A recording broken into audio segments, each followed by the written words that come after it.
Okay, ठीक है। तो चलो कई दिनों बाद हम लोग शुरू करेंगे आज डीप लर्निंग। थोड़ी सी आज हिस्ट्री और थोड़ा बेसिक ही देखेंगे, ज़्यादा नहीं देखेंगे। कल से थोड़ा और जाएगा। कोडिंग में थोड़ा टाइम लगेगा अभी आने में, क्योंकि काफ़ी कॉन्सेप्ट्स हैं। और कोडिंग हम लोग पाईटॉर्च में करेंगे। टॉर्च क्योंकि वो थोड़ा आजकल ज़्यादा चल रहा है और कोई रीज़न नहीं है, और काफ़ी चीज़ें उस पर अवेलेबल हो गई हैं। तो टॉर्च में हम लोग कोडिंग करेंगे। और इसको ठीक है।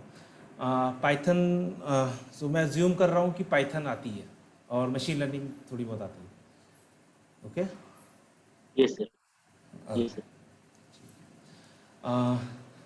तो थोड़ी सी पहले हिस्ट्री देख लेते हैं। मशीन लर्निंग जो पुराने वीडियोस हैं वो आपने देखे होंगे।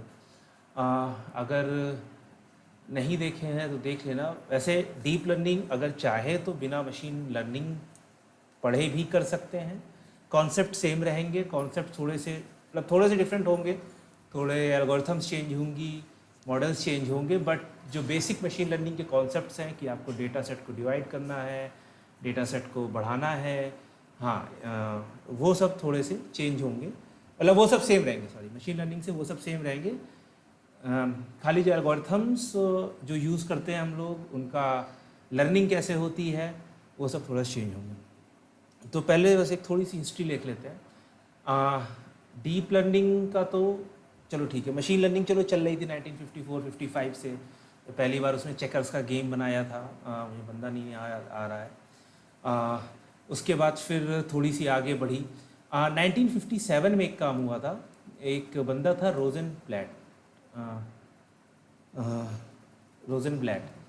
तो इसने एक, मतलब कि उस टाइम काफ़ी ज़्यादा रिसर्च चल रही थी कंप्यूटिंग के ऊपर। उस टाइम तो कंप्यूटर्स भी नहीं थे, तो लोग खाली कंप्यूटर्स, और ये हुआ कि यार अगर कंप्यूटर कुछ कैलकुलेट कर सकता है तो क्या वो इंसान की तरह सोच भी सकता है। तो इंटेलिजेंस के ऊपर थोड़ी काफ़ी रिसर्च चल रही थी, कई लोग लगे हुए थे।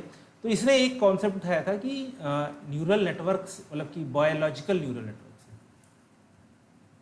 कि ह्यूमन में जैसे ह्यूमन एक बॉडी, जो ह्यूमन की बायोलॉजी है वो जैसे काम करती है, उसके ऊपर उसने एक मैथमेटिकल फॉर्मुलेशन दिया था। एक इमेज जो है जो काफ़ी फेमस होती है, मतलब कि जब भी कोई न्यूरल नेटवर्क पढ़ाता है तो वैसे बनाता है। न्यूक्लियस होता है, फिर ऐसे एक्सॉन जाता है, फिर इसके बाद इससे और निकलते हैं। तो ये था कि ये ह्यूमन बॉडी का एक न्यूरॉन होता है, ठीक है। लोग कहते हैं न्यूरल नेटवर्क इसी से आया है। अब इससे मतलब कि इसके ऊपर बेस्ड है। जो न्यूरल नेटवर्क का स्ट्रक्चर आता है वो इससे मिलता जुलता है, सिमिलर लगता है, बट ये एक काफ़ी ज़्यादा कॉम्प्लेक्स थिंग है। हम लोग जो न्यूरल नेटवर्क करते हैं वो बहुत ही ज़्यादा सिंपल है, मतलब simple as compare to this. और वैसे भी सिंपल ही है, कैलकुलेशन तो हम लोग बहुत ईजी करते हैं, बस इतनी ज़्यादा कैलकुलेशन होती है कि हमें टफ लगता है। तो ये एक, तो इसने इसी के ऊपर इसने एक कॉन्सेप्ट दिया था हमारा परसेप्ट्रॉन का। मतलब एक तरह से अगर कहना चाहे तो इसने इसको एक कंप्यूटिंग फॉर्म में लिख दिया था कि आप इसको मैथमेटिकल, मतलब कि कैलकुलेट करके कर सकते हो, जो इसी टेक्निक पे काम करता है। अच्छा, ये काम कैसे करता है? तो ये हमारा बॉडी का न्यूक्लियस है, सॉरी, बॉडी का एक न्यूरॉन है। इसमें कुछ मेन चीज़ें होती हैं। पहला होता है ये, इसे हम लोग कहते हैं न्यूक्लियस, कि यहाँ पर आपकी एक सेल है। ये होता है एक्सॉन, और ये जो टेढ़े मेढ़े हैं इनको हम लोग कहते हैं डेंड्राइट्स। अब होता क्या है कि हमारी बॉडी काम करती है सिग्नल्स पर। सिग्नल्स पर मतलब इलेक्ट्रिकल सिग्नल्स, मतलब कि अगर आपको कोई चिकोटी काटता है तो उसी पर्टिकुलर जगह पर दर्द होता है, और आपकी ब्रेन को पता चलता है कि हाँ भाई इस पर्टिकुलर जगह पर चिकोटी काटी है या फिर इंजेक्शन लगाया, ठीक है। तो वो कैसे होता है? तो जैसे ही कोई चिकोटी काटता है तो आपकी सेल्स एक छोटे से इलेक्ट्रिकल सिग्नल्स भेजती हैं, और एवरी टाइम, मतलब कि हर टाइम पर आपकी हर सेल कुछ ना कुछ सिग्नल भेज रही है। जैसे अगर मैं अभी कमरे में बैठा हूँ, मेरे ऊपर पंखा चल रहा है, तो पंखे की जो हवा आके मेरी सेल पे लगती, मेरी स्किन पे लगती है, वह स्किन सेल उठाकर सिग्नल भेजती है ब्रेन को। अब मेरे ब्रेन के ऊपर वो डिपेंड करता है कि वो इसको, मतलब कि इम्पोर्टेंस देगा कि नहीं देगा। वो चाहे तो उसको इग्नोर कर सकता है, जैसे हवा लग रही है, लगने का कोई दिक्कत नहीं है। हाँ, इधर ही पीछे से कोई आकर अगर इंजेक्शन लगा दे तो वो एकदम सीधे हाथ, मतलब कि वो ब्रेन उसके ऊपर रिफ्लेक्सिव एक्शन भी कर लेगा कि हाथ उठा के झटक देगा, मार देगा, कुछ भी कर सकता है। वो सब रिफ्लेक्टिव एक्शन है। तो डेटा हमारे पास हमेशा आ रहा है, इन डेंड्राइट्स के थ्रू हमारे पास डेटा हमेशा आ रहा है। तो डेटा आ रहा है मतलब यहाँ से ये हमारे इनपुट हो गए। डेटा क्या आ रहा है कि हवा चल रही है, पंखा चल रहा है, गर्मी ज़्यादा है, AC 20 पे चल रहा है तो ठंडी ज़्यादा लग रही है। ये सारा डेटा आ रहा है, वो हमारे ब्रेन के ऊपर है कि वो काम करेगा।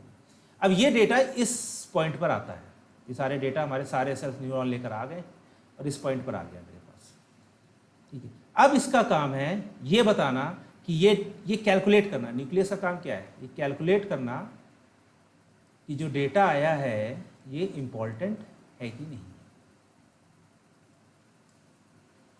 अगर इम्पॉर्टेंट है तब तो ये आगे इसी सिग्नल को भेज देगा और फिर ये बाकी यहाँ पर और न्यूरॉन्स लगे होंगे उन सबके पास चला जाएगा। बट अगर इम्पॉर्टेंट नहीं है तो इसको ये यहीं पर ख़त्म कर देगा, तो आगे तक ब्रेन तक हमारे पास पहुँचेगा ही। तो ये एक बेसिक स्ट्रक्चर था। तो न्यूरॉन से मतलब इनपुट होता था, एक न्यूक्लियस होता है और इसी न्यूक्लियस को क्या कहो, इसे कह लो न्यूरॉन, और मतलब ये पूरे स्ट्रक्चर को न्यूरॉन कहेंगे और वो आगे जाकर और न्यूरॉन से कनेक्ट होता है, ठीक है। यही सेम स्ट्रक्चर हमारा इसमें भी आता है डीप लर्निंग में। डीप लर्निंग में हमारे पास एक यहाँ पर, अभी ये क्या है ये बताता हूँ, एक हमारे पास बॉक्स होता है, इस बॉक्स को भी हम लोग न्यूरॉन कहते हैं। यहाँ पर हमारे पास इनपुट होते हैं। इनपुट हमारे पास जैसे मशीन लर्निंग में हमने देखा है कुछ भी हो सकता है, न्यूमेरिकल होना चाहिए, इंपॉर्टेंट ये है। क्योंकि अगर हमारे पास मशीन लर्निंग में हमने देखा है कि अगर हमारे पास इनपुट न्यूमेरिकल नहीं है तो उसको हम किसी तरीके से न्यूमेरिकली कन्वर्ट करते हैं। जैसे टेक्स्ट है तो उसको नंबर में कन्वर्ट करते हैं, TF IDF या कुछ भी लगाकर, ठीक है। इमेज वाला हम लोगों ने अभी किया नहीं है लेकिन हम लोग आगे इसमें कर लेंगे। उस डेटा को न्यूमेरिकल इनपुट करते हैं। ये मेरे पास इनपुट है, तो ये उसके फीचर्स हो गए X1 X2 X3 X4 X5 ऐसे, ठीक है। और यहाँ से एक मेरे पास आउटपुट जाता है। अच्छा, यहाँ पर हर एक लिंक पर हमारे पास कुछ वेट्स होते हैं। ये वेट्स क्या बताते हैं? इन वेट्स का काम यही बताना है कि ये इंपॉर्टेंट सिग्नल है कि नहीं। अगर ये सिग्नल इंपॉर्टेंट होगा तो इसकी वैल्यू बड़ी होगी, और अगर ये सिग्नल इंपॉर्टेंट नहीं होगा तो इसकी वैल्यू छोटी होगी। तो वेट्स की वैल्यू, जैसे वेट्स हम लोगों ने अभी हम लोग आगे भी देखेंगे कि लॉजिस्टिक रिग्रेशन और न्यूरॉन का जो एक सिंपल न्यूरॉन होता है तो वो काफ़ी सिमिलर होते हैं, बहुत छोटा सा डिफरेंस होता है उसमें। तो लॉजिस्टिक रिग्रेशन में अगर याद करो तो उसमें क्या होता है कि हमारे पास मान लो 5 फीचर हैं, X1 X2 X3 ऐसे करके।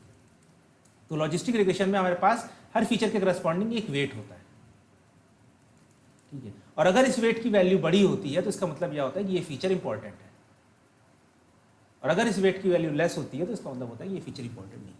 तो इसी वजह से सिमिलर कॉन्सेप्ट पे आ रहा है कि यहाँ पर मेरे पास हर इनपुट से हर न्यूरॉन पर एक लिंक रहेगा और हर लिंक के करस्पॉन्डिंग एक वेट रहेगा। और इसका काम यही है कि ये वेट से, अब यहाँ पर ये क्या लिखा है, सिग्मा क्या है, ऐड करना, और उसके बाद एक फंक्शन है। तो पहले सिग्मा का देख लेते हैं। ये हर इनपुट को मल्टीप्लाई करेगा, मतलब W1 X1, हर इनपुट को उसके करस्पॉन्डिंग लाइन वाले वेट से, प्लस W। सर एक डाउट है सर। हाँ सर इसमें सर W जैसे मैं समझ गया, जैसे लीनियर रिग्रेशन में हमारे पास एक इंडिपेंडेंट फीचर रहता था, तो वहाँ पे जो हमारा MX+C था तो वो हमारा W ऐसा M काम करता था वहाँ पे। W वहाँ पर हमारा M काम करता था, हाँ। वो हम लोग MX+C बोलते हैं, बट वो ओरिजिनल इक्वेशन होती है आपकी WX प्लस B0 मतलब B0 प्लस या कुछ B1 yes। अब क्योंकि ये लाइन की इक्वेशन है तो हम लोग इसको रिलेट कर लेते हैं स्लोप से, ठीक है। ओके। तो हम लोग कह देते हैं क्योंकि ये लाइन की इक्वेशन से एकदम मैच कर रही है और हम लोग एक लाइन ही बना रहे हैं, तो ये क्या हो जाएगा, ये स्लोप हो जाएगा, ये इंटरसेप्ट हो जाएगा। ओके। बट इक्वेशन यही रहती है WX प्लस, मतलब वो असल में बनती ऐसे है कि W0 या कहीं पर A0 लिखा होगा W0X प्लस W1, या फिर कहीं पर लिखा होगा A0X प्लस A1। तो ये क्या है कि ये W जो देता है ये रेट ऑफ चेंज ही देता है ना, मतलब जो स्लोप होती है रेट ऑफ चेंज उस फीचर लीनियर रिग्रेशन में देता है। Okay okay. सिर्फ लीनियर रिग्रेशन में देता है, इसमें नहीं देगा। इसमें ये इंपॉर्टेंस बता रहा है कि हाँ, मतलब कि आप रेट ऑफ चेंज कह सकते हो कि अगर मैं इसको थोड़ा सा चेंज करूंगा तो मेरे फाइनल आउटपुट पर क्या चेंज होगा, लेकिन वो फाइनल आउटपुट जो है वो अब हमारा इस केस में लीनियर नहीं रह जाता है, वो हमारा नॉन लीनियर हो जाता है। तो हम उसको स्लोप नहीं बोल सकते, हम कहते हैं यहाँ इसकी वजह से कुछ इफेक्ट पड़ेगा, कितना पड़ेगा वो हम लोग को बाद में देखना है। मतलब कि वो उसी को बैक प्रोपोगेशन वाले एल्गोरिथम वो आती है बाद में कि कैसे हम लोग कितना चेंज करें। बट हाँ, हर जगह कॉन्सेप्ट सेम ही है कि फीचर को किसी नंबर से मल्टीप्लाई करो और एक नंबर में ऐड करो। अब ये नंबर में ऐड क्यों करते हैं, उसका रीज़न ये है कि अगर ये 0 हो जाएगा तो मेरे पास आउटपुट क्या होगा, 0, राइट। अगर मेरे पास ये x 0 हो गया तो मेरे पास आउटपुट पूरी लीनियर रिग्रेशन का हो जाएगा 0। बट हो सकता है कि आपकी जो लाइन हो वो थोड़ी ओरिजिन से पास ना होती है, वो थोड़ी ऊपर से पास होती है। तो इस चीज़ को इफेक्ट लाने के लिए हम लोग ये एक्स्ट्रा बायस, इसे हम लोग बायस कहते हैं, बायस ऐड करते हैं कि ये ऊपर मूव करेगा कि नीचे मूव करेगा। तो इस बायस इसीलिए कहते हैं, बायस क्या होता है रियल लाइफ में कि हमारी पहले से ही सोच बनी हुई है। तो वही सोच है कि यहाँ पर भले इनपुट 0 हो जाए तब भी ये लाइन ऐसे ही बनाएगी। अब अगर इनपुट चेंज होगा तो ये लाइन को टेढ़ा मेढ़ा कर सकता है, लेकिन इंटरसेप्ट इतना ही रहेगा। मतलब उसके मन में वो बैठी हुई है बात कि कुछ दुष्ट है, तो फिर वो उसके मन में बैठी रही। खैर हम लोग हाँ इस पे थे, तो इस पे था कि हम लोग सबको सारे इनपुट को उसके वेट से मल्टीप्लाई करते हैं, ठीक है। एक हम लोग यहाँ पर बी रखते हैं, अभी हम लोग सिंप्लिसिटी के लिए यहाँ पर बी नहीं रखते हैं, ठीक है। बस यहाँ पर भी एक इनपुट एक्स्ट्रा रहता है, सारे इनपुट के अलावा एक इनपुट एक्स्ट्रा रहता है जो हमारा बायस रहता है। ये हर न्यूरॉन के साथ रहता है, ये किसी लाइन के साथ नहीं रहेगा, ये एक न्यूरॉन के साथ रहेगा। तो इन सबको ऐड करने के बाद प्लस WN(xn), ठीक है, प्लस बी, ये काम करता है सिग्मा। ये मैंने यहाँ पर 2 पार्ट बना रखे हैं। सिग्मा का मतलब क्या है, ऐड करना। तो ये खाली सबको मल्टीप्लाई करके ऐड कर देगा। इसके बाद जो भी रिजल्ट आएगा, मान लो मेरा कोई रिजल्ट आया, मेरा कुछ आ गया 25 आ गया, 30 आ गया, कुछ भी आ गया, तो 25.30 आ गया, इसके ऊपर एक फंक्शन एक्स्ट्रा लगेगा, ठीक है। जो अब इस फंक्शन से जो आउटपुट आएगा वो आगे जाएगा। अब ये जो फंक्शन है f, ठीक है, तो वैसे तो टोटल ये सिग्मा प्लस f मिलाकर मेरा ये वाला पता करने के लिए है कि मतलब कि ये सिग्मा तो खाली इन इनपुट को ऐड कर लेगा सारे। जैसे किसी ने हवा चल रही है तो स्क्रीन पर आया, इनपुट आया, उसने इनपुट को ऐड कर लिया। ये फंक्शन अब उसको चेक करेगा कि वो जो हवा चल रही है वो मेरे लिए इंपॉर्टेंट है कि नहीं। जैसे अगर मैं कमरे में नॉर्मल बैठा हुआ हूँ लखनऊ में तो कोई दिक्कत नहीं है, बट अगर मैं यहीं पर अंटार्कटिका में बैठा हूँ बिना कपड़े पहने और हवा बहुत तेज़ चल रही है तो वो बहुत ज़्यादा इंपॉर्टेंट है। तो वो इंपॉर्टेंट क्या है, कैसे है, वो चेक करता है ये f, ये फंक्शन, ठीक है। तो ये 2 मेन मिलाकर पार्ट होता है। उसके बाद जो भी आउटपुट आता है वो आगे चला जाता है और वो उसके ऊपर काम करता है, ठीक है। तो वेट का मेन काम क्या है, W का मेन काम क्या है कि some input are more important that others. तो ये उसने 1957 में एक परसेप्ट्रॉन का यही मैथमेटिकल फॉर्मूलेशन है जो दिया था। उसने खाली ये मैथमेटिकल फॉर्मूलेशन दिया था, और अगर आप सोचोगे तो देखोगे कि ये खाली आगे बढ़ने के लिए है। अब मैं वेट्स क्या लूँ, मैं वेट्स का क्या करूँ, क्या मैं रैंडमली ले लूँ, क्या अगर मैं सबको 0 सेट कर दूँ तब तो कोई इनपुट जाएगा ही नहीं जाएगा, चाहे जितना इंपॉर्टेंट इनपुट हो जाए। तो उसने खाली ये परसेप्ट्रॉन दिया था, उसने खाली ये एक स्ट्रक्चर दिया था कि f ऑफ, उसने रोजनबर्ग दिया था कि f of W1(x1) plus W2(x2) plus and so on WN(xn) plus b, ठीक है। अब W कैसे कैलकुलेट होगा, B कैसे कैलकुलेट होगा, इन सब के बारे में उसने उतनी बात नहीं करी थी क्योंकि उस टाइम तक कॉन्सेप्ट नहीं थे मशीन लर्निंग, ठीक है। तो हुआ क्या कि अब उसने ये दे दिया था। अच्छा, तब तक थोड़ी बहुत मशीन लर्निंग जो चल रही थी वो स्टैटिस्टिक्स के ऊपर ही चल रही थी हमारे पास। स्टैटिक्स से हमारे पास लीनियर रिग्रेशन, और लीनियर रिग्रेशन के साथ हमारे पास वो आए थे जो हमारे पास हाइपोथेसिस टेस्टिंग आई थी। तो हाइपोथेसिस टेस्टिंग क्या होती है कि आपने कोई अजम्पशन किया है कि यहाँ की ये अजम्पशन काम करेगा कि नहीं। जैसे अभी कोरोना चल रहा है तो अब जैसे आप बता नहीं सकते हो कि कितने लोग को कोरोना होगा क्योंकि आपको सबका टेस्ट करना पड़ेगा पूरे 135 करोड़ का। तो हम लोग क्या करेंगे, हम लोग रैंडमली 1 करोड़ लोगों का टेस्ट करेंगे। रैंडमली इसमें इंपॉर्टेंट बात है, और उसमें जितने लोग का आएगा तो उसके हिसाब से, जैसे मान लो कि आया 40% का, तो हम लोग ये, वैसे तो बहुत घटिया अजम्पशन होगा कि ठीक है 40% 1 करोड़ में है तो 135 करोड़ का 40% मतलब कि 45 करोड़ लोगों को है। थोड़ा सा घटिया है, लेकिन हम लोग इसी में ऊपर नीचे करके थोड़ा सा देखते हैं, सोचते हैं कि हम लोग हाइपोथेसिस बनाते हैं कि क्योंकि 1 करोड़ में 40% लोग को है तो 135 करोड़ में कितने लोग को होगा। ठीक है, ये सब स्टैटिस्टिक्स के उस टाइम कॉन्सेप्ट चल रहे थे, मशीन लर्निंग का उतना ज़्यादा नहीं चल रहा था। अच्छा, ये सर इसमें जैसे कहीं-कहीं मतलब हाइपोथेसिस भी पढ़ाते हैं, मशीन लर्निंग पढ़ाते हैं, तो सर मशीन लर्निंग के साथ हाइपोथेसिस पढ़ना, जैसे जी स्क्वायर, काय टेस्ट, ये सब हाँ, पढ़ना ज़रूरी है सर कि नहीं? ये हाँ ज़रूरी, मतलब कि डायरेक्ट, मतलब कि अगर ऐसा कोई बोलेगा कि ठीक है चलो मुझे ये मॉडल बना के दे दो, तो उसमें आप काम नहीं करेगा। मतलब कि उसमें आप नॉर्मली कहोगे ठीक है ये डेटा है, मैंने मॉडल बनाया जो हम लोगों ने मशीन लर्निंग में पढ़ा है, लॉजिस्टिक रिग्रेशन या रैंडम फॉरेस्ट किसी को दिया और उसने मुझे मॉडल बना के देख दिया। अब इसमें हम लोग ये चेक कर सकते हैं कि जो हमारा मॉडल है वो सही काम कर रहा है कि नहीं कर रहा है। मॉडल कैसे सही काम कर रहा है कि नहीं कर रहा है, एक जैसे उसमें आ गया कि डेटा सेट आ गया कि उसमें भाई 95% एक पर्टिकुलर डेटा सेट है, मतलब एक पर्टिकुलर क्लास है, खाली कैट है, और 5% आपकी डॉग है।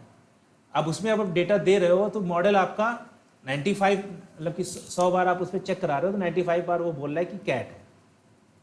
ठीक है, अब अगर डेटा सेट ही वैसा था तब तो आपको लगेगा कि बहुत अच्छा है, बट मान लो ये ट्रेनिंग का डेटा सेट था और टेस्टिंग में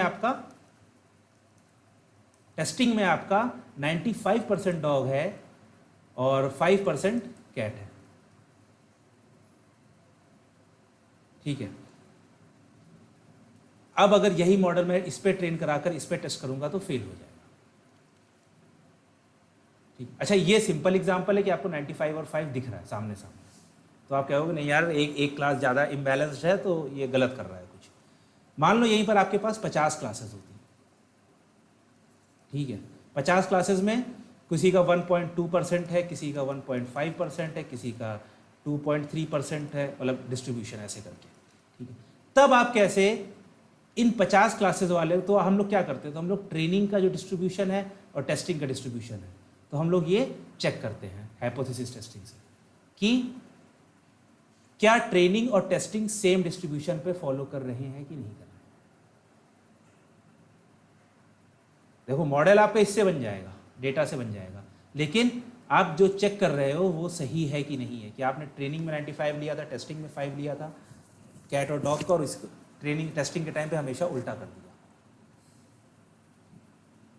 तो इसलिए हाइपोथेसिस टेस्टिंग इन सब चीज़ों में काम आती है कि आपका जो डेटा का डिस्ट्रीब्यूशन है वो आइडियल हो, मतलब आइडियल क्या, एक अजम्पशंस हमारे होते हैं कि डेटा हमारा नॉर्मली डिस्ट्रीब्यूटेड है। ठीक है, अब जैसे हमारा अजम्पशन क्या रहता है पूरी, मतलब नॉर्मली जितनी भी मैथमेटिक्स या कहीं पर भी कुछ भी होता है तो कुछ डिस्ट्रीब्यूशंस हैं, जैसे एक आ जाता है हमारा नॉर्मल डिस्ट्रीब्यूशन, ठीक है, एक हमारा बायनॉमियल आ जाएगा और एक हमारा पावर लॉ वाला आ जाता है। ठीक है, जनरली कहते हैं कि जितने हमारे, मैं कहूँगा कि हाँ 90% ऑफ द टास्क जो हम लोग मैथमेटिक्स में करते हैं, हम लोग अज्यूम करते हैं कि हमारा डेटा नॉर्मली डिस्ट्रीब्यूटेड है। ठीक है, अज्यूम करते हैं। अब मान लो कि भाई मैं नया खिलाड़ी हूँ, मैंने मशीन लर्निंग सीख के आया, मैंने मॉडल बनाया, सब कुछ किया, रिजल्ट नहीं आ रहा है, डेटा भी मेरे पास अच्छा खासा डीप लर्निंग है, तो वहाँ पर जाके मैं देखता हूँ कि यार मेरा जो डेटा है वो नॉर्मली डिस्ट्रीब्यूटेड नहीं है, वो किसी और डिस्ट्रीब्यूशन है, वो जैसे पावर लॉ वाले डिस्ट्रीब्यूशन हो गया। अब पावर लॉ डिस्ट्रीब्यूशन क्या होता है, ये कहता है कि अगर मैं यहाँ पर फ्रीक्वेंसी रखूँ तो और यहाँ पर बाकी सब चीज़ें रखूँ तो एक आइटम बहुत ज़्यादा है, मतलब कि इस पर्टिकुलर मान लो x1 है तो इसकी वैल्यू बहुत ज़्यादा है और यहाँ पर x2 है, इसकी वैल्यू बहुत कम है। तो इस केसेस में हमारे जो नॉर्मल मैथमेटिकल मॉडल्स होते हैं वो सब फेल हो जाते हैं। तो हम लोग क्या करते हैं, अच्छा ये इसका एग्जांपल बता देता हूँ। इसका एग्जांपल जैसे एक ले सकते हो कि आप ले लो कि प्राइस कह रहा हूँ, सैलरी का या इनकम का, जैसे इंडिया में ही ले ले, तो इंडिया में अराउंड 1 या 1.5% के पास 90% वेल्थ है और 99% लोगों के पास बाकी पूरी वेल्थ है। तो अगर मैं उनकी प्राइस को ऐसे मतलब कि प्राइस कह रहा हूँ, उनकी वैल्यूएशन को मैं ऐसे करूँगा तो सॉरी ये उल्टा हो जाएगा। तो यहाँ पर मेरे पास मतलब कि यहाँ पर मेरे पास आएंगे सब लो इनकम वाले, और यहाँ पर मेरे पास आएंगे हाई इनकम, मतलब एकदम छू जाएगा यहाँ पर एकदम टॉप 1%। ठीक है, ये डिस्ट्रीब्यूशन नॉर्मल कभी नहीं होगा, क्योंकि ये हमेशा से होता आया है कि जिनकी इनकम ज़्यादा है वो और ज़्यादा इनकम उनकी बढ़ती है, जिनकी इनकम कम है उनकी बहुत धीमे से बढ़ती है। अगर ये नॉर्मल डिस्ट्रीब्यूशन होता तो क्या होता कि भाई कि ये हमारी मीन एज हो गई, ठीक है, मतलब सॉरी मीन इनकम हो गई, या मीन कह लो वैल्यूएशन हो गई, या मीन उनकी कितना पैसा है उनके पास। ठीक है, कुछ लोग 1 स्टैंडर्ड डेविएशन में रहेंगे, कुछ लोग 2 स्टैंडर्ड डेविएशन में रहेंगे, बट बहुत कम लोग यहाँ पर। लेकिन हमारे यहाँ ऐसा नहीं होता है कि कुछ मीन है तो मीन के अंदर ही, अगर आप मीन इनकम भी देखोगे तो हमारे यहाँ जो पर कैपिटा इनकम है तो शायद मेरे ख्याल से साल की 20 या 22 हज़ार है। ठीक है, लेकिन अगर हम अपने आसपास देखेंगे, किसी भी आईटी वाले को देखेंगे तो उसकी सैलरी मंथली की 30,000 है। मतलब ऑन एन एवरेज अगर मैं टीसीएस या किसी और की बात करूँ, किसी और कंपनी की बात करूँ, तो और थोड़े से 4-5-7 साल एक्सपीरियंस हो गया है तो 1 से सवा लाख है, और वही 1 से सवा लाख उनको यहाँ ले आता है। तो इसे मैं क्या कहूँगा, इनकम नहीं, वैल्यूएशन मान लो, वैल्यूएशन हमारा इसको नॉर्मल डिस्ट्रीब्यूशन को फॉलो नहीं करता है, वैल्यूएशन हमारा पावर लॉ वाली डिस्ट्रीब्यूशन को फॉलो करता है कि कुछ पावर जो है वो कुछ ही लोगों के हाथ में ज़्यादा इकट्ठा है एज़ कम्पेयर टू ज़्यादा लोगों के बीच। तो स्टैटिस्टिक्स काम आती है, ऐसा नहीं है कि काम नहीं आती है, स्टैटिस्टिक्स काम आती है। और हाँ, अगर आप एकदम सतही तौर पे पढ़ रहे हो, एकदम मतलब कि ऊपर ऊपर का देख रहे हो, तो शायद स्टैटिस्टिक्स की कभी ज़रूरत भी ना पड़े। लेकिन जब आप डीप में जाओगे, जब आपके पास डेटा कम होगा या फिर डेटा होगा, आपको चेक करना पड़ेगा, तो वहाँ पर statistics, hypothesis testing, G test, T test, based on the requirement जो भी होगा वो हमें। तो मतलब मैं तो रिकमेंड करूँगा कि यहाँ स्टैटिस्टिक्स आनी चाहिए, क्योंकि बहुत जगह ऐसा होता है कि हमें मशीन लर्निंग की इतनी ज़्यादा ज़रूरत नहीं पड़ती जितनी ज़्यादा स्टैटिस्टिक्स की पड़ती है। आई थिंक ये डाउट क्लियर करता है। ओके, हेलो हेलो, क्लियर होगा, ओके ठीक है। हाँ तो ये रोजनब्लैट ने एक परसेप्ट्रॉन बनाया था।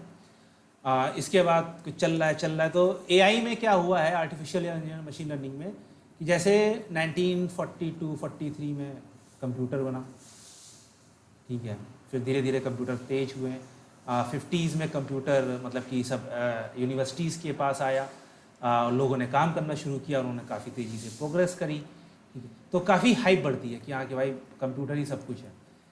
50s तक में मतलब लोगों ने जब उस बंदे ने चेकर्स वाला गेम बनाया था, तब लगा कि हाँ कि अब दुनिया बदल जाएगी, बट वो चेकर्स गेम के बाद वो वही रह गया, फिर कुछ नहीं हुआ। मतलब ये अगर मैं कह लूँ कि ये हाइप है कि हाँ भाई इसका बहुत स्कोप है, तो ये स्कोप चलता है। तो ये 1940s से आपका स्कोप चला, 1950-60s से काफ़ी 60-65 तक रहा कि हाँ कि भाई काफ़ी स्कोप है, बट कुछ नहीं हुआ, फिर बैठ गया 20 साल के लिए। फिर यहाँ पर 1986 में एक बंदा है, इसका नाम शायद सुना होगा, नहीं सुना है तो आज के बाद जब भी हम लोग डीप लर्निंग पढ़ रहे हैं या कहीं पर भी देखोगे तो नाम काफ़ी आएगा। बंदे का नाम है जेफरी हिंटन प्लस मोर, इसके साथ वाले जो थे, ठीक है। इन लोगों ने इस परसेप्ट्रॉन को लेकर, ये जो एक परसेप्ट्रॉन था, इसको लेकर इन्होंने एक कॉम्प्लेक्स चीज़ बनाई। उन्होंने कहा कि ऐसा है, ये मेरे इनपुट हो गए, ठीक है, ये मेरे न्यूरॉन्स हो गए, तो अब हर इनपुट हर न्यूरॉन पे जा रहा है। मेन बात ये देखने की है, हर इनपुट हर न्यूरॉन पे जा रहा है। इसको मैं अगर इनपुट कर दूँ x1, x2, x3, और ये मेरे न्यूरॉन्स हैं, तो ये इस पर गया, इस पर गया और इस पर गया, ठीक है। इसने कहा कि इसके आगे और न्यूरॉन जोड़ दो, क्योंकि हमारी बॉडी भी तो ऐसे ही काम करती है, बॉडी में एक न्यूरॉन तो होता नहीं है, इसमें तो होता नहीं 1 बिलियन 10⁻⁹ कुछ न्यूरॉन्स हैं। इसने कहा कि ऐसे ऐड कर, ये इस पर गया, ये इस पर गया, ये इस पर गया और ये इस पर गया, और ये फाइनली स्पेस पे आया। तो ये इनपुट लेयर थी मेरी, ठीक है। इसको इसने कहा लेयर 1, ये हो गई लेयर 2 और ये हो गई आउटपुट। अब हमारी बॉडी में जो ये था हमारे पास न्यूरॉन वाला कॉन्सेप्ट, ये भी ऐसे ही था। ये मैंने एक ही बनाया था, लेकिन आगे जो डेंड्रॉइड जा रहे थे तो ये भी जाकर बाकी सबसे कनेक्ट हो गए। तो इसी कॉन्सेप्ट को इसने ऊपर उठाया। और जो मेन दिक्कत थी हमारी कॉस की वेट्स वाली, तो ये हो जाएगा W1 1, क्योंकि 1 से जा रहा है 1 पे, W1 2, W21, W22। अच्छा, इसका मैंने एक नहीं बनाया है, इसका W13, ठीक है। W21, W22, W23 और इसका W31, W32, W3। उसने ये वेट्स बनाए। उसने कहा कि ठीक है, वेट्स मेरे अभी तक एक ही थे, एक ही लेयर थी मेरे पास, अब मैं इसको और आगे बढ़ाता हूँ, जैसे हमारी बॉडी में काम करता है, ठीक है। इसके बाद ये आ गया W12 था। अब ये मेरे पास न्यूरॉन्स हैं, इसके लिए मैं कुछ रख लूँगा, ठीक है। तो ये सब W1, W2, W3 ऐसे करके सारे वेट्स आ गए। जब उसने परसेप्ट्रॉन बनाया था तो उसने ये नहीं बताया था कि वेट्स की वैल्यू क्या होगी। उसने कहा था कि ऐसे बॉडी काम करती है, इसका हमें एक सिंपल, बहुत ही सिंपल हमारी बॉडी का जो मैथमेटिकल फॉर्मुलेशन था उसने ये किया। अब यहाँ पर जब जेफरी हिंटन ने काम किया तो इसने सबसे बढ़िया काम किया। इसने कहा कि वेट्स मेरे पास हैं, आप इनको रैंडमली चूज कर लो। जैसे हम लोग लीनियर रिग्रेशन वाले में जब भी, या लॉजिस्टिक रिग्रेशन में जब हम लोग अपनी ट्रेनिंग कराते हैं तो हम लोग वेट्स को रैंडमली चूज कर लेते हैं, उसके बाद स्टोकेस्टिक ग्रेडियंट डिसेंट की हेल्प से हम लोग उन वेट्स को अपडेट करते हैं। यहाँ पर था कि यहाँ पर एसजीडी डायरेक्ट लग नहीं सकता था, तो उसने, इन्होंने जो जेफरी हिंटन और अदर्स थे, इन्होंने मिलकर एक एल्गोरिथम दी जिसका नाम था बैक प्रोपगेशन, जो कि ग्रेडियंट डिसेंट का न्यूरल नेटवर्क में मतलब कि इक्विवेलेंट था, कि आपके पास आउटपुट है, आपको पता चलेगा कि यहाँ पर कितनी एरर आई है, और उस एरर के बेसिस पर आप पीछे जाकर अपने वेट्स को, सारे वेट्स को अपडेट कर दोगे। ये इन्होंने 86 में एल्गोरिथम दी थी। फिर काफ़ी हवा बना, जो हाइप वाला हमारा ग्राफ चल रहा था कि ये होगा। दिक्कत क्या थी कि ना हमारे पास उतना डेटा था, और ना, जैसे यहाँ पर ही मेरे पास इन जो वेट्स हैं, इन सबको हम लोग कहते हैं हाइपर पैरामीटर। हाइपर पैरामीटर क्यों बोलते हैं? क्योंकि ये डेटा सेट के हिसाब से चेंज होते रहते हैं। जो हम लोग मशीन लर्निंग का हाइपर पैरामीटर है, वही हाइपर पैरामीटर यहाँ डीप लर्निंग में भी है। ये जो है, ये सब डेटा सेट के हिसाब से चेंज होते रहते हैं। तो अभी यहाँ पर मैंने खाली कितनी लेयर ली हैं? 2 लेयर ली हैं, 3 मान लो इनपुट आउटपुट को मिलाकर। यहाँ पर मेरे पास 3, 3 6, 3 9, 2 11, 2 13, 2 15, 2 17 और 17 और 6 ये मान लो तुम्हारे 22, 17 6 23 हाइपर पैरामीटर हो गया, 23 इतने छोटे से नेटवर्क में, ठीक है। जो हम लोगों ने मशीन लर्निंग पढ़ी है उसमें हमारे हाइपर पैरामीटर मैक्सिमम 2 या 3 होते थे या 4 होते थे। उसमें हम लोग जब ग्रिड सर्च CV लगाते थे तो हमारा कितना टाइम लगता है। यहाँ पर 23 हाइपर पैरामीटर हो गए। कैसे ट्यून करेंगे, क्या करेंगे? तो इन्होंने एल्गोरिथम तो दे दी बैक प्रोपगेशन, जो कि सिंपल तरीके से चेन रूल था डिफरेंशिएशन का, लेकिन इसको कैलकुलेट करने के लिए, इसको कंप्यूट करने के लिए हमारे पास पावर नहीं। 80s तक हमारे पास मेरे ख्याल से 4 MB या 2 MB रैम आती थी, ठीक है। मुझे याद है कि मेरे पास जो 2002 या 3 में कंप्यूटर आया था उसमें रैम थी 64 MB, 2002 या 3 में। उस टाइम तक आ गई थी, लेकिन 64 MB रैम थी मेरे पास। क्या डेटा होगा, कितने कैलकुलेशंस होंगे, वो सब कहीं आ ही नहीं पाएगा। तो उम्मीद उठी, लेकिन न्यूरल नेटवर्क्स यहाँ पर फेल हो गए। इसी को कहा गया आर्टिफिशियल न्यूरल। अच्छा, ये क्या है? ये सब हमारे इंडिविजुअल न्यूरॉन्स हैं, ये एक न्यूरॉन्स का नेटवर्क है, इसीलिए इसे बोल दिया गया आर्टिफिशियल न्यूरल नेटवर्क्स। यहाँ से इसका नाम आ गया। कंप्यूटेशन पावर हमारे पास थी नहीं, तो लोगों ने अपना दिमाग अलग जगह लगाना शुरू किया। उन्होंने कहा कि यार ये ANN तो कंप्यूट कर नहीं पाएगा, तो वापस चलो स्टैटिस्टिक्स और मैथ से। उन्होंने बोला कि ये चीज़ करना काफ़ी मुश्किल है, तो वापस चलते हैं और तरीके से ढूंढने में। तो उस टाइम वहाँ पर उन्होंने और एल्गोरिथम ढूंढी हमारे पास, लॉजिस्टिक रिग्रेशन थी, ठीक है, ये स्टैटिस्टिक्स से डायरेक्टली आई थी। मैथ से जो लेकर आया 92 में, वो लेकर आया SVM, सपोर्ट वेक्टर मशीन्स।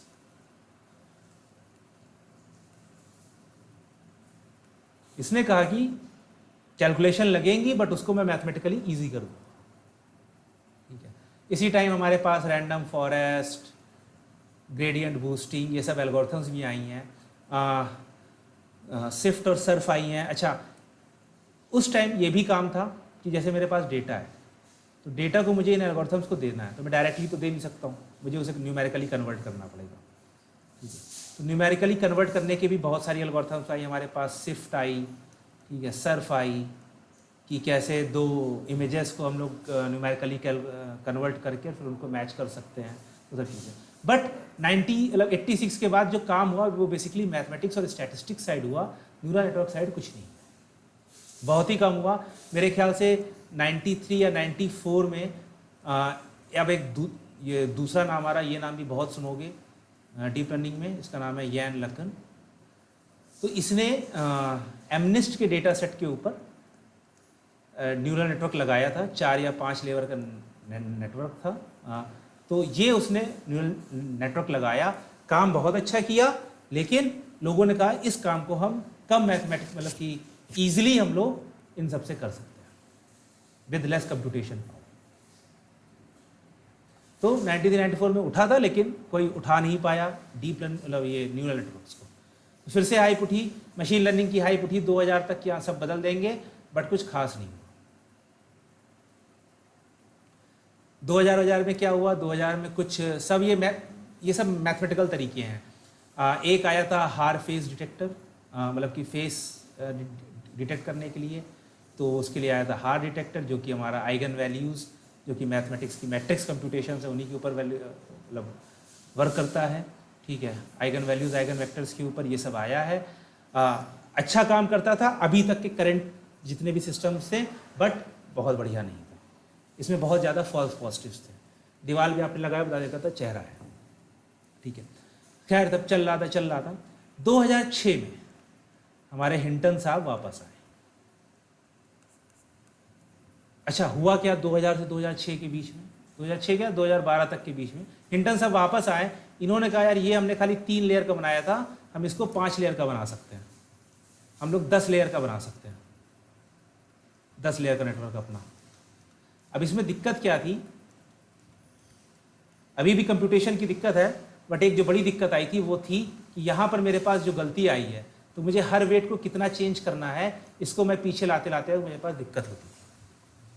मेरे पास यहाँ पर मान लो कुछ एरर आई कि भाई कि आपका आउटपुट था डॉग, आपने बताया कैट, तो ये मेरे पास 10 पॉइंट का कुछ अंतर आया। तो अभी इस 10 पॉइंट को मुझे कैसे, मैंने यहाँ पर डिस्ट्रीब्यूट किया, तो इसने कहा कि भाई इसकी वजह से 4 की एरर है, इसकी वजह से 4 की एरर है, इसकी वजह से 2 की है, ठीक है। अब ये 4 इन तीनों में कैसे डिस्ट्रीब्यूट होगा, फिर जो यहाँ पर इसका आया है वो इन तीनों में कैसे डिस्ट्रीब्यूट होगा, तो ये सब एक दिक्कत थी। बट इसने एक कॉन्सेप्ट दिया कि भाई कि इन्हें हम लोग कहते हैं deep networks, deep neural networks, जो कि 3 लेयर से, मतलब 2 लेयर से कहते हो ज़्यादा, मोर देन 2 लेयर्स हो। इसने कहा कि मोर देन 2 लेयर्स हो तो वो मेरे डीप न्यूरल नेटवर्क्स हो जाएंगे। इसने खाली नाम दिया और कॉन्सेप्ट दिया, वर्किंग अभी तक नहीं था, ठीक है, वर्किंग अभी तक नहीं था। अच्छा, यहाँ पर मैं एक नाम और लेना चाहता हूँ, क्योंकि अभी क्या है कि यहाँ पर गैंग बन गया है डीप लर्निंग में। एक श्मिड हुबर करके बंदा है, ये भी 90s से काम कर रहा है, और वैसे ये तो बोलता है कि जितने भी काम हुए हैं डीप लर्निंग में, ये सब इन लोगों ने 90 से लेकर 2000 में तक सब पहले ही कर लिए थे, लेकिन नाम खाली इनका हुआ, जेफरी हिंटन, यान लकन, इनका नाम हुआ, ठीक है। तो इसका नाम भी पता रहना चाहिए कि भाई श्मिड हुबर करके कोई था, कोई है, अभी भी है। और जितने भी डीप लर्निंग में हुए हैं ये सब इसने 1990 से सब दे रखा है, मतलब पेपर बोलता है कि ये देखो मेरे पेपर में मैंने ऐसे डिक्लेयर कर रखा है, ये सब कर रखा है, खैर इसने दिया। 2006 में इसने डीप न्यूरल नेटवर्क, जो डीप लर्निंग हम लोग कहते हैं, इसने ये नाम दिया 2006 में। अच्छा, हुआ गया 2000 से 2000 में क्या कहूँगा, जैसे कंप्यूटिंग में 1992 से काफ़ी तेज़ी से बढ़ रहा था, बट 90s में हमारा 96-97 में आई थिंक हमारे पास ग्राफिक्स कार्ड आ गए, ठीक है, जिनका मेन काम था गेम खेलना। गेम के लिए, ठीक है। एनवीडिया आ गई मेरे पास, AMD आ गई है। AMD तो चलो कंप्यूटिंग माइक्रो प्रोसेसर किया, बट एनवीडिया मेन आई थी ग्राफिक्स कार्ड को लेकर। अच्छा, ये काम कैसे करते थे कि गेम अगर अच्छा खिलाना है तो हमें क्या करना पड़ेगा, तो हमारे पास ग्राफिक्स अच्छे होने चाहिए, ठीक है। अच्छा, ग्राफिक्स कैसे बनते हैं? ग्राफिक्स मतलब अभी भी लगभग वैसे ही बनते हैं, बट इनका मेन कॉन्सेप्ट होता है ट्रायंगल्स है, कि वो ट्रायंगल्स बनाता है ग्राफिक्स, या लाइंस खींचता है। जो ग्राफिक्स जो हमारे बनते हैं किसी भी गेम में या किसी मूवी में, वो मेन होता है कि वो ट्रायंगल्स बनाता है, ठीक है। तो जितने ज़्यादा ट्रायंगल आप बना लोगे उतना ज़्यादा आपका ग्राफिक्स अच्छा होगा। मेरे ख्याल से कोई मेरे पास यहाँ पर इमेज होगी, एक सेकेंड,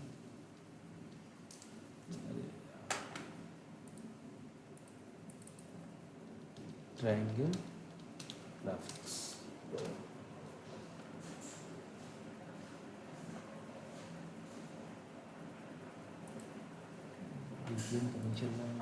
आपका से नेट भी धीरे चल रहा है, थोड़ा सा वॉइस फंस रही है। मुझे लगा मेरा यार पता नहीं यार, मतलब नेट तो सही है मेरा, हाँ हाँ, अभी बीच बीच में वॉइस बहुत ब्रेक हुई बीच में ना। अच्छा, मुझे लगा मेरी भी इस वजह से बोला नहीं बीच में मैं। नहीं नेट तो सही है, सो इसका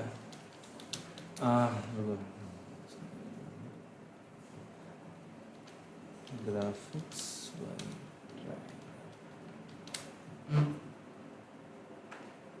चल रहा है, लेकिन VPN पे तो मैं हूँ नहीं अभी।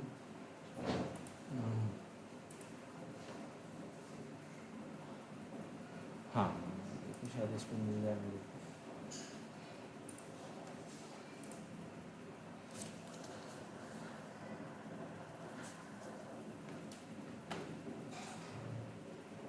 हाँ, ये देखो, जैसे ये डॉल्फिन बनाई है तो ये ट्रायंगल्स बनाए हैं, ट्रायंगल्स इसने डॉल्फिन बनाई है। तो कहीं पर ट्रायंगल्स का शेप डिफरेंट है, कहीं पर डिफरेंट है, बट एक देखो, हर काम कंप्यूटिंग में क्या होता है, उसको किसी तरह से डिस्क्रीट फॉर्म में रिप्रेजेंट करना। यहाँ पर डॉल्फिन का यहाँ पर ये आगे से तिरछा नहीं निकला होगा, लेकिन ये ट्रायंगल की वजह से निकल रहा है, ठीक है। तो मेन काम होता है ट्रायंगल बनाना। तो ग्राफिक्स कार्ड ने क्या किया हमारे पास, ग्राफिक्स कार्ड ने हमारे पास क्या किया, उसने ये ट्रायंगल बनाने के लिए अलग अलग, जैसे हमारे पास एक सिंपल CPU होता है, ग्राफिक्स कार्ड में क्या होता है, हमारे पास मल्टीपल CPU होते हैं, मल्टीपल कोर्स होते हैं। वो क्या करते हैं, अब हर कोर एक डिफरेंट ट्रायंगल बनाता है, या हर कोर को मिल गया कि जहाँ पर पहले आपके पास सिंपल CPU था और आपको वहाँ पर 1,00,000 ट्रायंगल्स बनाने थे एक इमेज के लिए, अब ग्राफिक्स कार्ड आया, इसमें आपके पास 5,000 कोर्स है, ठीक है। अब ये सारे कोर्स, क्योंकि ट्रायंगल बनाना बहुत छोटा काम है, कंप्यूटेशनली बहुत छोटा काम है, और अगर आप इसको ज़्यादा पैरेलाइज कर दोगे तो वो काम कर देगा। यहाँ पर 5,000 में आपके पास ये आपके खाली जो काम आपका एक CPU कर रहा था 1,00,000 टाइम्स, ये 5,000 कोर्स खाली 20 टाइम्स कर दिया। तो मासिवली पैरेलल है, तो पैरेलल वजह से यहाँ पर कोर्स बढ़ते गए और हमारे ट्रायंगल्स बनते गए। अब ये काम होता गेमिंग में, एनवीडिया ग्राफिक्स कार्ड पर ग्राफिक्स कार्ड बनाया जा रहा था, सब गेम्स हमारे अच्छे होते जा रहे थे। अगर NFS खेला होगा मैंने, तो मतलब NFS शुरुआत से लेकर कार्बन तक खेला, उसके बाद नहीं खेला, तो कितने ग्राफिक्स चेंज हुए हैं वो समझ में आता है। अब अच्छा, ये हो गया कि हमारे पास कंप्यूटिंग पावर बढ़ रही है। अभी हमारी एक प्रॉब्लम सॉल्व हुई है कि हमारे पास कंप्यूटिंग पावर बढ़ रही है, दूसरे तरीके से बढ़ रही है। हमारे CPU तो अच्छे हो ही रहे हैं, लेकिन हमारे पास गेमिंग की वजह से हमारे ग्राफिक्स कार्ड भी बढ़ रहा है। दूसरी प्रॉब्लम थी हमारे पास डेटा की, हमारे पास डेटा नहीं था। तो क्या हुआ कि 2007 में स्टैनफोर्ड की एक प्रोफेसर थी, फीफी ली, इसने कहा कि हम एक बहुत बड़ा डेटा सेट बनाएंगे। इन्होंने उसका नाम दिया इमेजनेट। इमेजनेट में 2012 में अराउंड 10 लाख इमेजेस थी, और हर इमेज पे लिखा हुआ था कि उस इमेज के अंदर क्या है, कि व्हाट्स इन इमेज। तो इन्होंने 2007 में बनाना शुरू किया। 2009 या 10 में इनका पहला जो वर्जन था, जो अराउंड 1 लाख या 4 लाख इमेजेस के साथ था, वो कंप्लीट हुआ। तो इन्होंने 2009 में कंपटीशन स्टार्ट किया। उस कंपटीशन का नाम था इमेजनेट। मतलब इमेजनेट कंपटीशन अभी भी होता है, लेकिन अब हम लोग काफ़ी अच्छा उसमें हो गए हैं। तो जब इसकी शुरुआत हुई तो ये हुई 65% से, कि जो डेटा था, जैसे मान लो 1 लाख इमेजेस है, तो लोग 65,000 इमेजेस पे बता पा रहे थे कि इसके अंदर ये डेटा है, ठीक है। ये 2010 में हुआ। फिर 2011 में मेरे ख्याल से 68% हो गया, ठीक है, 65 था या 75 था, मेरे ख्याल से 72-73 था कुछ, हाँ 72-73, सॉरी 72-73 से हुआ था कि 72, 75, 76, 2011 में 76% था। तब तक लोग सब यही SVM, रैंडम फॉरेस्ट, GBDT ये सब यूज़ कर रहे थे। 2012 का जो कंपटीशन हुआ उसमें एक्यूरेसी जंप हो गई 76 से 84, मेरे ख्याल 74 से लेकर 85%, अराउंड 10% का जंप था। एक पर्टिकुलर बंदे ने जिसने अपनी एंट्री दी थी उसके में 85% थी, बाकी सबका अभी भी 75, 76, 77% ये सब था। तो ये जो एंट्री दी थी ये बंदा था जेफरी हिंटन के साथ, और इस बंदे का नाम था एलेक्स क्रिजेस्की। आगे को मुझे नहीं पता कैसे लिखा जाता है, एलेक्स नाम था, एलेक्स क्रिजेस्की। इसने पहली बार न्यूरल नेटवर्क को इतने बड़े डेटा सेट पर यूज़ किया। तो डेटा सेट मेरे पास आ गया था फीफीली से, और कंप्यूटेशन पावर के लिए इसने यूज़ किए थे ग्राफिक्स कार्ड। इसने ग्राफिक्स कार्ड यूज़ किया, और उसकी वजह से ये जो 10% का जंप था ये बहुत बड़ी चीज़ थी, मतलब बहुत ही बड़ी चीज़ थी। लोग 1-1%, आधा परसेंट बढ़ रहे थे, इसने 10% बढ़ा दिया, ठीक है। तो 2012 में याद है कि मेरी पहली जॉब लगी थी, मैं कर रहा था उस टाइम, मैं भी SVM और यही रैंडम फॉरेस्ट या फॉरेस्ट डिसीजन ट्री लगाता था। 2012 में जब हम लोग कर रहे थे तो पहली बार ये पेपर आया। इस पेपर में इसने अपना न्यूरल नेटवर्क बनाया, तो उसका नाम दिया गया एलेक्सनेट, जो कि मेरे ख्याल से 5 या 6 लेयर का था। मतलब इतना डीप तब तक कोई नहीं जा पाया था, 6 लेयर तक कोई नहीं जा पाया। तो इसने बनाया, और जो हमारी पूरी हाइप खत्म हुई थी यहाँ पर,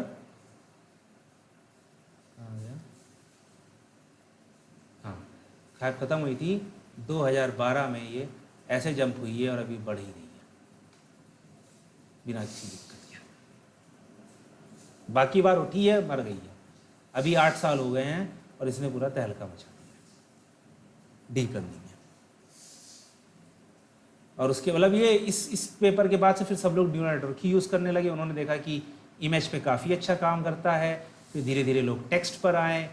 फिर अच्छा ध्यान दोगे कि ये जो सीरी था, ये जो एलेक्सा है, ये सब 2012 के बाद आया। और वो इस वजह से नहीं आया क्योंकि कंप्यूटिंग पावर बढ़ी है, मतलब वो एक रीज़न है, लेकिन मेन रीज़न है कि हमारे पास न्यूरल नेटवर्क्स आ गए, इन्होंने सारी चीज़ें चेंज कर दी। और अभी इस टाइम तक तो पता नहीं ट्रांसफॉर्मर मतलब कि टेक्स्ट का पूरा फॉर्मेट चेंज हो गया है। टेक्स्ट में हमारे पास लेटेस्ट मॉडल है GPT-3 का, इसको 1 वर्ड दो ये पता नहीं क्या कर देता है। इमेज पे हमारे पास इतने अच्छा काम कर रहा है, मतलब मैं अभी एक बंदे के लिए प्रोजेक्ट कर रहा हूँ, उस प्रोजेक्ट पे मेरे पास खाली 80 इमेजेस हैं, सिर्फ 80 इमेजेस, और 80 इमेजेस पर एकदम वो परफेक्ट आइडेंटिफिकेशन कर रहा है कि इमेज के अंदर क्या है। जो पहले इमेज नेट के लिए हमें 1 लाख 2 लाख इमेजेस आती थी, तो मतलब इसने काफ़ी चीज़ें चेंज करी। हम लोग बात करेंगे इन सब की, ट्रांसफ़र लर्निंग की, कैसे किसी दूसरे का नेट डेटा सेट यूज़ किया जाए, वो सब चीज़ें हैं। बट 2012 में हमारा पूरा माहौल बदल गया और अभी तक बदलता ही चल रहा है। तो यही सब मेन एक छोटी सी कहानी थी।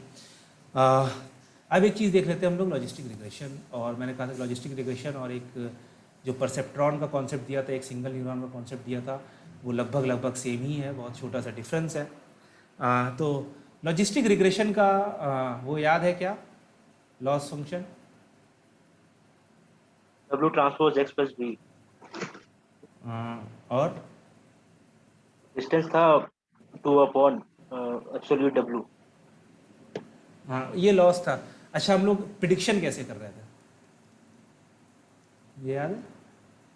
प्रोबेबिलिटी सर एक y एक्सिस पे होती थी और सिग्मॉइड फंक्शन होता था y अपॉन हाँ y प्लस e की पावर माइनस x। x वहाँ पे हमारा एक लीनियर फंक्शन की तरह काम करता था।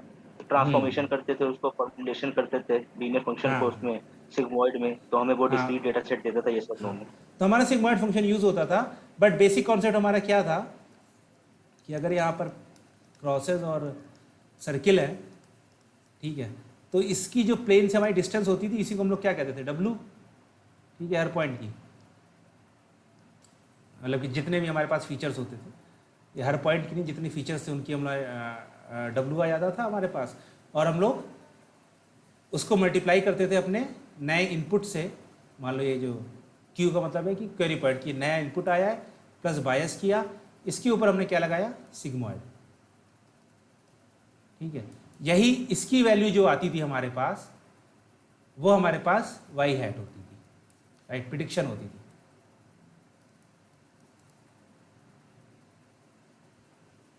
ये ध्यान है, मतलब ये एकदम सिंपल उसका वाला फंक्शन नहीं है कि e की पावर माइनस एक्स करके है, बट ये जो सिग्मॉइड लिखा है मैंने खाली यहाँ पे सिग्मॉइड लिख दिया है और कुछ नहीं किया मैंने। बट मेन काम यही होता था कि सारे फीचर्स को वेट से मल्टीप्लाई करो और बायस से ऐड करो और उसके ऊपर सिग्मॉइड लगा दो, तो जो उसका फंक्शन आता था हमारे पास कि अगर ये इसके ऊपर है तो क्लास 1 है, अगर इसके नीचे है तो क्लास 0 है। सेम यही होता था, राइट। सर एक छोटा सा डाउट था हाँ। मैंने लेक्चर्स देखे थे तो सर इंटीग्रेशन में लॉस फंक्शन में मिनिमाइज करते थे, वहां पे हम सर m की वैल्यू निकालते थे और इंटरसेप्ट की निकालते थे, और हाँ वो डिस्टेंसेस हमारे होते थे y minus y actual minus predicted. इसमें सर हम लॉस फंक्शन को मिनिमाइज करने के लिए सर इसमें हम क्या मतलब w निकालते हैं सर, इसमें क्या मतलब मिनिमाइज क्या चाहिए होता है? यही है, डब्ल्यू और बी, हमें डब्ल्यू और बी ही निकालते हैं। ओके हाँ, और कुछ नहीं ओके निकालते। सर, w यहाँ पे हमारी सारी डिस्टेंसेस है मतलब पॉइंट्स की। हाँ, मतलब ये पॉइंट की प्लेन से जो भी हमारा बेस्ट प्लेन होगा, ये डब्ल्यू जो है हमारे पास, डब्ल्यू हमारे पास है नॉर्मल वेक्टर, इसे कहते हैं normal vector to best plane.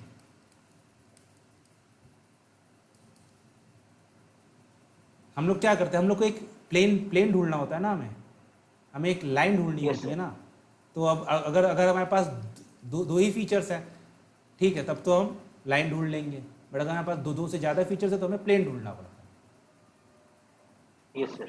तो ये प्लेन की इक्वेशन का डब्ल्यू है कि प्लेन की इक्वेशन हम लोग लिखते हैं कि उससे जो भी नॉर्मल गए हैं, जो भी उससे नॉर्मल गया है, उससे हमें प्लेन की इक्वेशन मिल जाती है। तो ये प्लेन मतलब कि जैसे हमारे पास लाइन की इक्वेशन क्या होती है, w0x प्लस w1, ठीक है, mx plus b, okay. Yes, sir. Yes, sir. तो ये हमारे लाइन का हो गया। तो अगर मैं इसको इस फॉर्मेट में लिखूंगा तो मैं इसको ऐसे लिख दूंगा कि w0 और w1, ठीक है। अब ये लाइन की इक्वेशन है।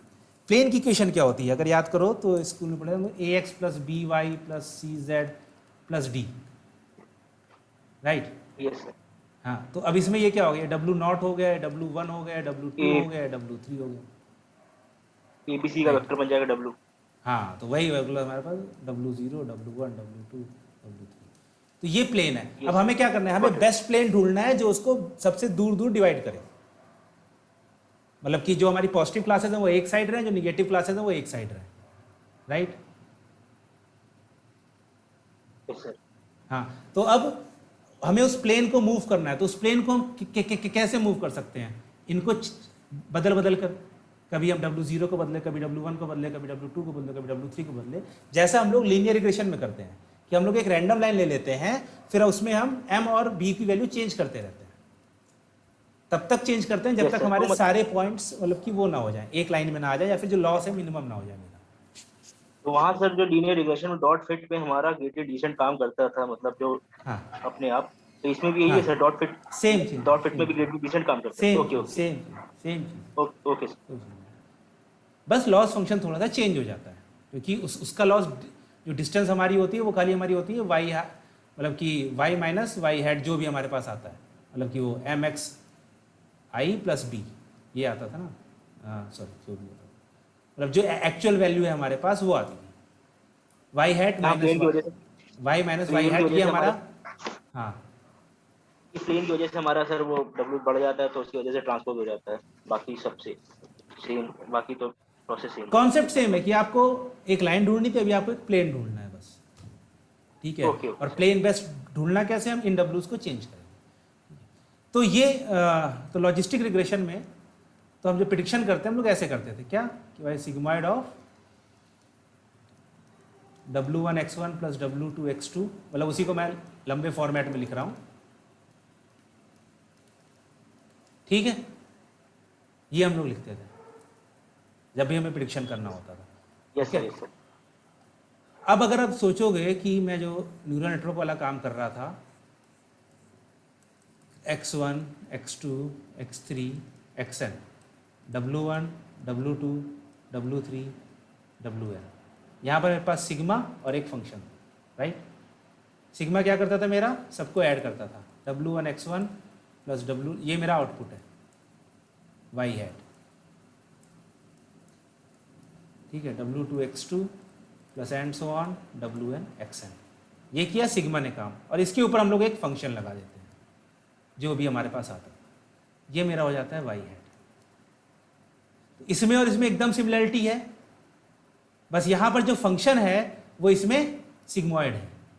न्यूरल नेटवर्क में जो हम लोग यूज़ करते हैं तो हम लोग रेलू यूज़ करते हैं, अभी आजकल रेलू यूज़ कर रहे हैं, पहले सिग्मॉइड यूज़ करते थे। तो रेलू क्या करता है, ये जो फंक्शन है ये कहता है कि अगर मान लो इसकी वैल्यू आ गई मेरे पास सिग्मा WTX, ठीक है, इसको मैंने छोटे फॉर्मेट में लिख दिया, ठीक है। अगर ये ग्रेटर देन 0 है तो इसकी वैल्यू 1 है, अगर ये 0 है, अगर sigma of WTX less than 0, less than equal to 0।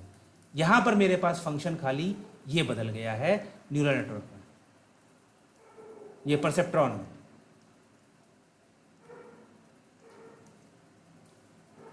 सिर्फ ये एक फंक्शन का चेंज है, और पहले मतलब कि जब 2012 में शुरू हुआ था तब तो हम लोग सिग्मॉइड ही यूज़ करते थे, तब तो एकदम ऑलमोस्ट सेम था। तो ये जो लॉजिस्टिक रिग्रेशन का था हमारा प्रिडिक्शन करने का, और जो परसेप्ट्रॉन का हमारा प्रिडिक्शन करने का है, ये दोनों एग्जैक्टली सेम है, मतलब ऑलमोस्ट सेम, एग्जैक्टली नहीं कहूँगा अभी, ऑलमोस्ट सेम है। तो कॉन्सेप्ट लॉजिस्टिक रिग्रेशन वाला ही है, बस अब एक दिक्कत है इसमें एक दिक्कत थी लॉजिस्टिक रिग्रेशन वाले में, कि हमेशा हमें एक लीनियर प्लेन मिलता था, ठीक है। उसको हमने चेंज किया था अपना सिग्मॉइड लगाकर कि भाई एक हमारे पास कर्व मिल जाए स्क्वैशिंग करने के लिए, अगर याद हो लेक्चर से तो, कि स्क्वैशिंग करने के लिए, क्योंकि बहुत ज़्यादा बड़ी वैल्यूज़ हो जाती थी तो हमारे एक आउटलायर की वजह से हमारी वैल्यूज, हमारा जो प्रिडिक्शन है वो चेंज हो जाता था, बहुत ज़्यादा गलत आता था। हाँ, तो हम लोगों ने उसको छोटा करने के लिए कि हमारे आउटलायर की वजह से इफेक्ट ना पड़े, हम लोगों ने सिग्मॉइड फंक्शन लगाया था। तो ये थोड़ी सी नॉन लीनियरिटी लाता है, लेकिन ये उतनी नहीं ला पाता जितनी हमें ज़रूरत है बाकी कॉम्प्लेक्स डेटा सेट्स के लिए। लेकिन मेन कॉन्सेप्ट सेम था कि एक perceptron equals to logistic regression.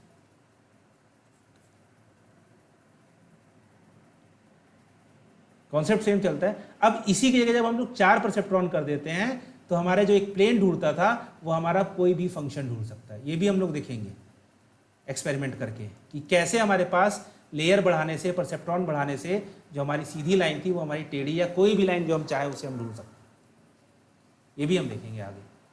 लेकिन मेन जो कोर कॉन्सेप्ट, सर उस समय परसेप्ट्रॉन जब हम करते थे मतलब तो फिर डिस्क्रीट डेटा सेट के लिए करते थे, क्योंकि लॉजिस्टिक डिस्क्रीट डेटा सेट के लिए होता है। तो अगर कॉन्टिन्यूस डेटा सेट के लिए करें जैसे रिग्रेशन वगैरह है तो भी परसेप्ट्रॉन उसके लिए कुछ अलग है क्या सर? नहीं, उसके लिए हम लोग बस आखिरी में अपना जो आउटपुट है ना वो थोड़ा चेंज कर देते हैं। ओके। डिस्क्रीट और कॉन्टिन्यूस हम लोग के हिसाब से हमारा आउटपुट लेयर जो है, जैसे हमें अभी डॉग और वो चाहिए होगा, कैट चाहिए होगा, ठीक है, तो हम 2 आउटपुट रखेंगे, एक डॉग का एक कैट का। जब हमें कॉन्टिन्यूस चाहिए होगा तो हम सिर्फ एक आउटपुट रखेंगे। जैसे हाउस की वैल्यू थी मेरे पास, ठीक है, तो हम लोग खाली एक ही आउटपुट रखेंगे हाउस वैल्यू। वो अब मेरे न्यूरल नेटवर्क के ऊपर डिपेंड करता है कि वो कैसे उसको कैलकुलेट करता है, कैसे लेकर आता है। हमें ज़्यादा सोचने की जरूरत नहीं। ओके। एंड आपने एक ऊपर बताया था परसेप्ट्रॉन जो उसकी बताई थी, तो जो बायस ऐड कर रहा है सर, वो भी बायस सेम होता है कि वो दूसरा वाला होता है एक न्यूरॉन में? सर हम बायस ऐड क्यों करते हैं सर एक न्यूरॉन में?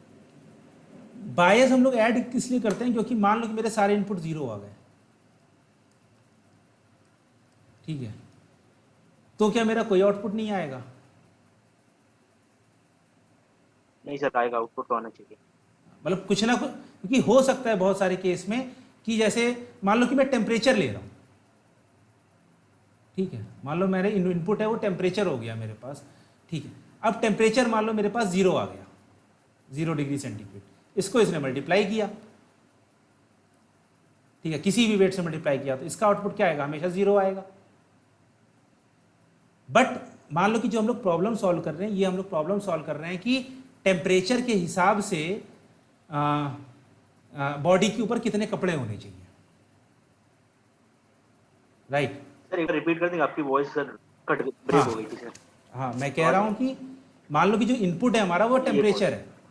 हाँ, मान लो जो इनपुट है हमारा टेम्परेचर है, और हम लोग एक मॉडल बना रहे हैं कि टेम्परेचर के हिसाब से बॉडी के ऊपर कितने कपड़े होने चाहिए। ठीक है, अब अगर मेरा टेम्परेचर 0 है और मैं बायस नहीं ऐड करता हूं, तो ये तो हमेशा आउटपुट क्या करेगा, 0। Yes sir. ये हमेशा आउटपुट 0। तो हम लोग एक बायस इसीलिए रखते हैं कि मान लो कुछ ऐसी चीजें हैं जो हमारे इनपुट से नहीं आ रही हैं, जो हमारे पास चीजें हैं जो इनपुट से नहीं आ रही हैं, तो उनको भी, उनकी भी कुछ हमारे पास प्रेजेंस होनी चाहिए, कि वो आपके एनवायरनमेंट के ऊपर डिपेंड करती है। जरूरी नहीं है कि सारा डेटा इनपुट से ही है, कुछ डेटा होगा कि जो आप जिस एनवायरनमेंट में बैठे हो वहां से, उसके बेसिस पर भी होगा। जैसे 0 वाला है, तो अगर कोई स्कैंडिनेवियन कंट्री है, कोई नॉर्वे या फिर स्वीडन वहां पर है, तो वहां पर उनको 0 डिग्री टेम्परेचर से ज़्यादा फर्क नहीं पड़ेगा। बट वहीं अगर यहाँ इंडिया में हो जाए तो फिर स्कूल बंद हो जाते हैं, वैल्यू 0 ही है, सेम है। तो कुछ चीज़ें हमारे एनवायरनमेंट के ऊपर डिपेंड करती हैं, हमारे डेटा सेट के ऊपर डिपेंड करती हैं, हमारी प्रॉब्लम के ऊपर डिपेंड करती हैं। तो इन प्रॉब्लम्स को हम लोग मतलब कि रिप्रेजेंट करने के लिए, कि इनका भी एक बस मैथमेटिकल तरीका है कि मान लो कि अगर टेम्परेचर 0 है तो कितने कपड़े होने चाहिए।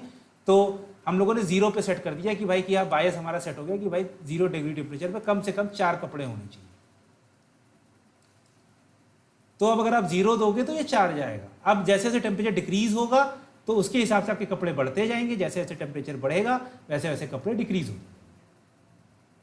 तो बायस क्या है, एक तरह से बेस लाइन है कि अगर आप कुछ नहीं दोगे तब भी मुझे इतना तो चाहिए, और कुछ दोगे तब मैं इसी के ऊपर प्लस माइनस कुछ कर दूंगा। ये बेस लाइन है। तो जो चीज़ें हमारी एनवायरनमेंट, हमारी प्रॉब्लम, हमारे डेटा, इन सब के ऊपर डिपेंड करती हैं, उन सब के लिए हम लोग बायस यूज करते हैं। अगर कुछ ऐसा होता जो सिर्फ और सिर्फ इनपुट पर ही डिपेंड करता, ठीक है, एग्जाम्पल के तौर पर आपका बिजली का जो बिल है, ठीक है, इलेक्ट्रिसिटी का बिल है आता है, तो ये हमारे पास हम लोग कहते तो कि भाई मैंने इतनी यूनिट्स खर्च करी, ठीक है, उसके हिसाब से मल्टीप्लाई करके आ जाता है। बट एक्चुअली में अगर आप बिजली का बिल देखोगे तो उसमें एक होता है लोड चार्ज या लेवरेज चार्ज। वो क्या होता है कि जो लोग कटिया मारते हैं, भाई बिजली तो वो भी खा रहे हैं।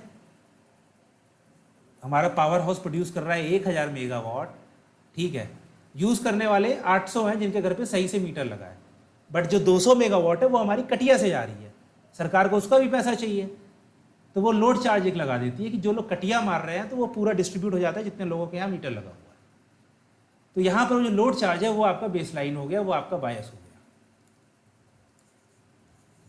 कि भाई इतने लोग कटिया मारते हैं तो इसका भी हमें खर्चा इसमें ऐड करना पड़ेगा इलेक्ट्रिसिटी यूनिट। अब वो खर्चा लोड चार्ज से होता है, वो खर्चा होता है कि आपने ज़्यादा यूसेज किया है। मतलब मुंबई में जब मैं था तो उसमें एक अलग से लिख कर आता था, मुझे नाम एग्जैक्टली टर्म याद आ रहा है क्या कहते थे उसको, बट वो होता था कि जितने लोग कटिया मारते हैं, जो भी इलेक्ट्रिसिटी वेस्टेज जाती है जिसको ये लोग ट्रैक नहीं कर पाते हैं, उसका खर्चा भी जिन लोग के पास मीटर होता है वो लोग उनसे लेते हैं। और लोग तो कहेंगे कि भाई कि मैंने तो 10 ही यूनिट यूज़ करी है तो मेरे से तुम 15 यूनिट का पैसा क्यों ले रहे हो। तो कंपनी बोलती है कि भाई कि मैंने तो 15 भेजी थी, आपने 10 यूज़ करी, 10 किसी और ने यूज़ करी, बट 10 किसी और, मतलब 15 मैंने भेजी थी, आपने 10 यूज़ करी, 5 कहीं खोई तो है नहीं, किसी और ने यूज़ करी ही होगी। अब क्योंकि आप पैसा दे रहे हो तो मैं आपसे पैसा। तो बायस हम लोग का होता है जो हमारे पास बेस लाइन या फिर जो मतलब कि नॉन एनवायरमेंट, जो इन्वायरमेंटल फैक्टर्स होते हैं उन सब के लिए हम लोग ऐड करते हैं। क्योंकि नहीं करेंगे तो हम लोग ये अज्यूम कर रहे हैं कि जो इनपुट है उसी की बेसिस पर आउटपुट है, जो कि कभी नहीं होता है, कुछ ना कुछ एक्सटर्नल फैक्टर रहते हैं। आई होप कि ये क्लियर करता है इसका। यस सर, क्लियर हो गया। ठीक है, फिर आज का इतना ही रखते हैं। कल थोड़ा सा और आगे देखेंगे क्या क्या चीज़ें हैं इसमें, और टर्म्स जो हैं हमारे पास, एक्टिवेशन फंक्शन, इन सब की बातें करेंगे। और फिर थोड़ा सा हम लोग बेसिक कोडिंग शुरू करेंगे, बहुत ही बेसिक कोडिंग, एक न्यूरॉन की कोडिंग पाइथन में कैसे कर सकते हैं उसके बारे में।